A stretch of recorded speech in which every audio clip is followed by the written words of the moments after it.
Hey Ball Python Nation, how you guys doing? This is Joe with Fireball Pythons. I'm so stoked for this video. This is why, because it's the first video I've done like this. I haven't done a video like this, so you guys are in for a treat today, and I'm in for a treat. And Caleb, behind the camera, is in for a treat. So this will be fun. I've got if you guys look up my very special, unique mahogany black pastel paradox pied female, she's absolutely incredible. There is a thumbnail on one of the videos that shows her. She is the baby of the mother that I'm going to put this new clutch away for. She had a clutch, and it's the same pairing, and we get to see if another type of paradox comes out. Hopefully that would be really cool. But anyway, point being is the same mother is having that had another clutch, and it's a big clutch, so we're going to be putting that away and show you how to do it. It's kind of an educational video at the same time. So let's get started. First, I made this. I have what's called a hatchite, and if you look at this, it's a white, just kind of a like perlite type mix, but anyway, it's actually made specifically for hatching eggs, and it makes it real simple. So I put that in here in the box for the incubator, and I have the tag on there indicating the mother and the father and the lay date, and then obviously a space for the hatch date on that little round sticky note. So put that over here. We'll grab the female. Let's check it out, baby. Sweet. All right. Here she is. Oh, she's a big girl. Check her out. Ooh, wow. Big female. Pied female, all right? Went to my black pastel mahogany pied male. So she is a hottie. All right. What I'm going to do is, this is how we do it. So a lot of times, girls will be a little feisty. She just seems to be really fine. But they will be if you were taking her eggs away. So what you do is you kind of put your hand over their head, come down to the tail, the very end of the tail, and grab the end of the tail if she'll let me. And you have to pull her off. I'm sorry, lady. I'm taking your eggs. I know. I love you too. Alright. Alright, so now, empty girl. Check it out. Nice. She's handled that really well. So she's a big girl. I'm going to put her in this what's it called? Just warm water for a bath, so that she can have a little bath, so she can feel nice and comfy. So put her in this warm water. That's perfect. She'll enjoy that bath, and then we'll put that on top. Okay, there you go, lady. Okay, now we got her eggs. This is, let me get this pen. How we do it. First, we got to separate the eggs. All right. So this will take a minute. So what I'll do is, after I separate one or two here, I'll stop the video and then we'll start up again. It'll just be continuous, but I'm just trying to pull apart the eggs a little bit. And then you see how I was able to get that one to come off. You'd be very gentle, very soft. Just kind of pull them apart. All right. And so I'll continue in a second.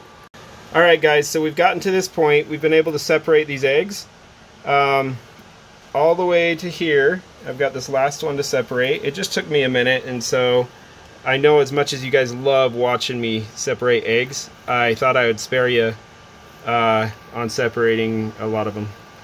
And then, anyway, there we go. There's the eggs. They're all separated, and what we do now is we actually candle them. So what we're going to do is I'm going to turn off that light. There's not a lot of, I'm going to turn this light off, keep looking at it, and then see if you can still get, okay? So what you're going to do is come in close and check out where I can candle these. If you look, you can see that little spot where there's kind of a bubble and it moves back and forth, that bubble. And then a little tiny fetus, a little tiny dark spot. So that's where I'm gonna flip it around because it's easier for me. And then that's where I'm gonna put a little circle. So see that? So that's the top of the egg right there, baby. Where the little fetus is and the little bubble of water, or sorry, air bubble is what I meant. And we'll do the same thing for various of these. Let's see if I can't get all these done. This one pretty quickly. This one, can I see it in here? Cool. So you're looking for really nice veins, red veins, and that's really what you want. And you can see that they have them, right? And so what I'm gonna do is I'm gonna and then you just circle just the very top of where you see, you know, whenever you see the bubble. So if you see the bubble right there, see that bubble? Shake back and forth, the little air bubble, and then inside of that is generally where you got kind of the, at least that's where you do, whether the fetus looks like it's there or not, you just right in the middle of the bubble. That's like the center, the top. So we're not going to do them all at the moment, but I'm going to show you how to put these away. Okay, so let's take this water out real quick. And then I'm going to put this here, okay, and we'll put all of these, and let's just pretend all of these had the little round dot on the top. I'm going to fix them in a minute, but first we'll just put them in there. And this is like 10 eggs, guys, and this is how much these fit. Otherwise you got to put clutches in 2 spots.